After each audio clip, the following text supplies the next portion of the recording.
ribs.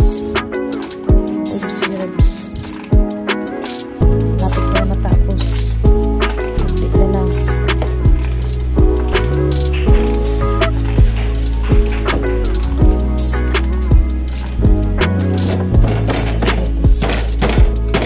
Kunti na lang talaga guys. Yeah. Pag dumikit na. Yan. Okay na. Chuchura. Tapos tatanggalin naman yan. Doon naman kabila. Ito ay ribs din siya. Pang ano siya, pang dito tayo sa gilid para ano yung ano dito sa kama. Para hindi siya malaglag.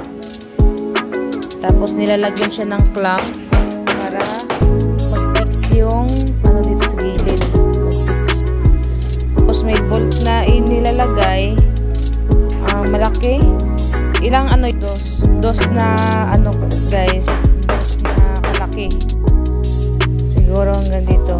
Diyan. Kalahati dito sa ano. Para hindi malaglag. Ito siya kalaki guys. Laki. Ayan. Dos ang ano nila. Dos. Para matibay. Kahit tumalon-talon ang bata. O madami kayo nakaupo. O nakahiga. Hindi siya masisira agad. Yan. Tapos ito guys ay ditanggal. Ditanggal to siya ang kama na to. Pwede siya tanggalin. Yan, maghiwa-hiwalay siya. Kasi hindi masyadong ipipix dito. May ilalagay din dito para kung ilipat yung kama o hindi na siya yung buo siya, buhatin. Tatanggalin din siya guys. Kasi mabigat siyang kahoy. Mabigat na kahoy to guys. Lagyan siya din ng ano dito, din ng bolt dito para nga sabi ko sa inyo kanina guys ay para mabuhat siya at maghiwalay at pag binuhat kasi siya isang buo, mabigat. Yan. Yan ang gandahan sa kama na yan. Hindi siya binibinta guys. Ano lang. Practice lang. Practice.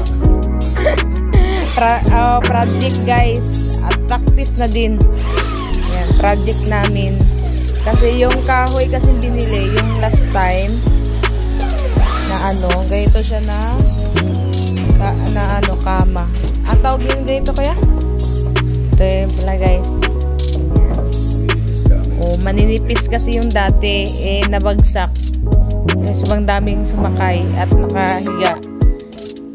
Putol. Ako masyadong magdadaldal guys kasi si kuya yung nagbubutas. Ako naman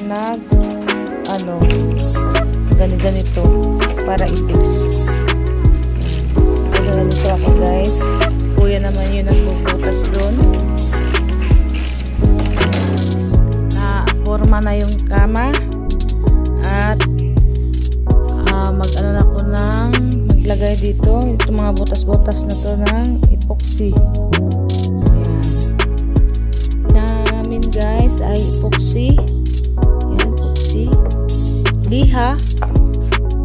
Screw driver. Scraper. Ito yung kailangan para dun sa butas kama.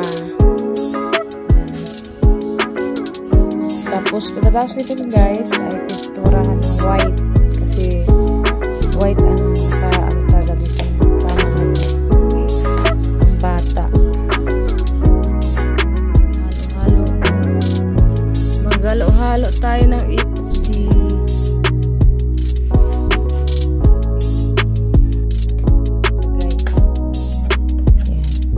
Tapakan namin yung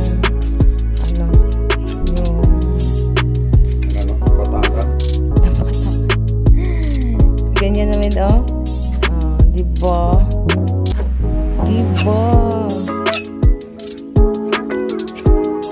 guys.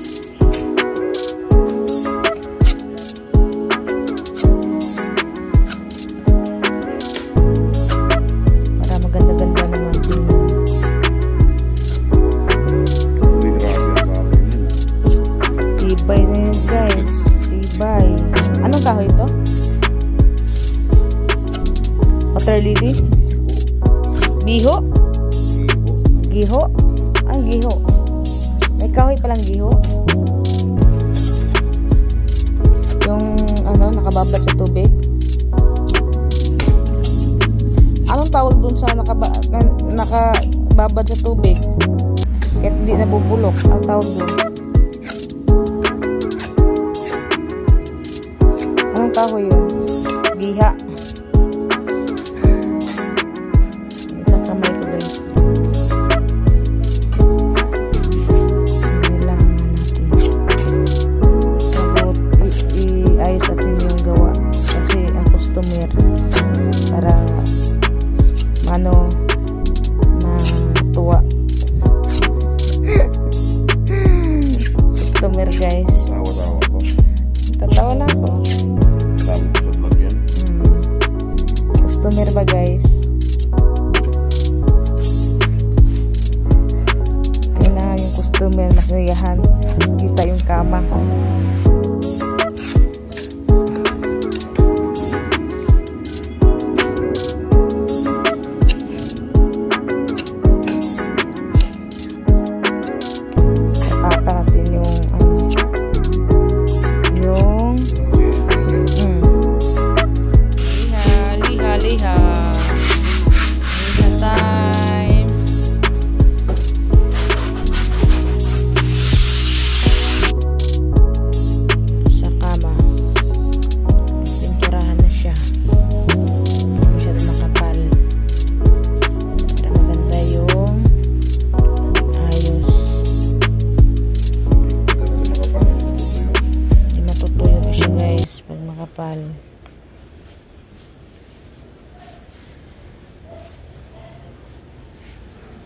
Yan guys.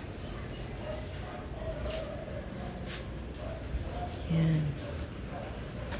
Kaya ulit.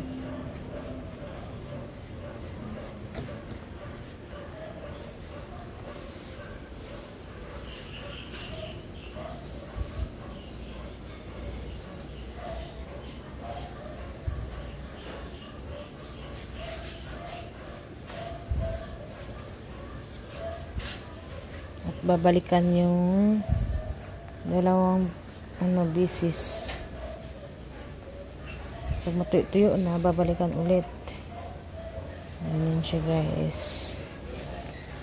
Tapos dito din guys.